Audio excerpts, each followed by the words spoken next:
flash flooding is ongoing or expected to begin shortly. Hazard, flash flooding caused by thunderstorms. Source, radar.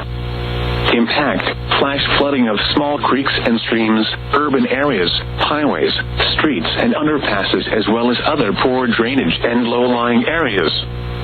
Some locations that will experience flash flooding include New Orleans, Harvey, Chalmette, Marrero, Timberlane, Metairie, Avondale, East New Orleans, Jefferson, Gretna, Harahan, West Wego, Air B, Terrytown, Bridge City, Elmwood, River Ridge, Merrill, Wagaman, and Alma.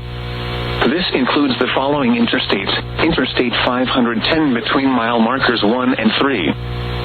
Interstate 10 in Louisiana between mile markers 220 and 252. Interstate 610 between mile markers 1 and 4.